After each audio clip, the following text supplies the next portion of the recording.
പെരുമ്പാവൂർ ഒക്കലിൽ വിദ്യാർത്ഥിനി റോഡ് മുറിച്ച് കടക്കവേ school bus മുന്നോട്ടെടുത്ത ഡ്രൈവറുടെ ലൈസൻസ് റദ്ദാക്കി.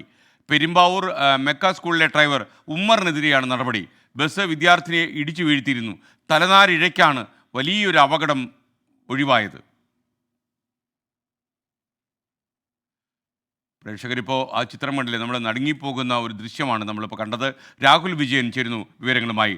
രാഹുൽ വിജയൻ, വിശദാംശങ്ങൾ പറയൂ. ഈ മാസം 12-ാം തീയതി നടന്ന സംഭവത്തിന്റെ ദൃശ്യങ്ങളാണ് നമ്മൾ ഈ കാണുന്നത്. അതായത് ആ സ്കൂൾ ബസ്സിൽ നിന്ന് 2 കുട്ടികൾ ഇറങ്ങുന്നു. ആ കുട്ടികൾ ആ ബസ്സിന്റെ മുൻപിലേക്ക് നടക്കുന്നു. ബസ് ക്രോസ് ചെയ്ത് മറുവശത്തേക്ക് കടക്കുന്നു. പക്ഷേ ആ ക്രോസ് ചെയ്യുന്നതിന് മുമ്പ് തന്നെ ആ ബസ് ഡ്രൈവർ ബസ് മുന്നിലേക്ക് എടുക്കുകയാണ്. അങ്ങനെ വിദ്യാർത്ഥിനിയെ ഇടിച്ചതിന് ശേഷം ആ വിദ്യാർത്ഥിനി ആ വാഹനത്തിന് അടിയിലേക്ക് പോവുകയാണ്. വലിയൊരു അപകടമാണ്. തലനാരിഴയ്ക്ക് ഒഴിവായതെന്ന് പറയാതിരിക്കാൻ കഴിയില്ല.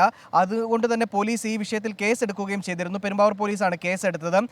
ഈ ഡ്രൈവറുടെ അശ്രദ്ധയാണ് ഈ അപകടത്തിന് കാരണം, അല്ലെങ്കിൽ ഇത്തരം ഒരു സംഭവം ഉണ്ടാകാൻ കാരണമെന്ന് പോലീസ് കണ്ടെത്തുകയും ചെയ്തിരുന്നു. ഈ പശ്ചാത്തലത്തിലാണ് ഈ ഡ്രൈവർ ഉമ്മറിന്റെ ലൈസൻസ് റദ്ദാക്കാനുള്ള നടപടി മോട്ടോർ വാഹന വകുപ്പ് സ്വീകരിച്ചിരിക്കുന്നത്. അശ്രദ്ധമായി വാഹനം ഓടിച്ചു എന്നതടക്കമുള്ള കാര്യങ്ങൾ കണ്ടെത്തിയതിന് പിന്നാലെയാണ് ഇയാൾക്കെതിരെ ഇത്തരമൊരു നടപടി എടുത്തിരിക്കുകയും ചെയ്തിരിക്കുന്നത്. നിലവിൽ ഈ ഡ്രൈവറെ മെക്ക സ്കൂള് ഈ ഡ്രൈവർ സ്ഥാനത്ത് നിന്ന് മാറ്റി നിർത്തുന്ന ഉൾപ്പെടെയുള്ള നടപടികളിലേക്ക് പോവുകയും ചെയ്തിരുന്നു. ഇപ്പോൾ എന്തായാലും മോട്ടോർ വാഹന വകുപ്പും കടുത്തൊരു നടപടിയിലേക്ക് പോയിരിക്കുകയാണ്.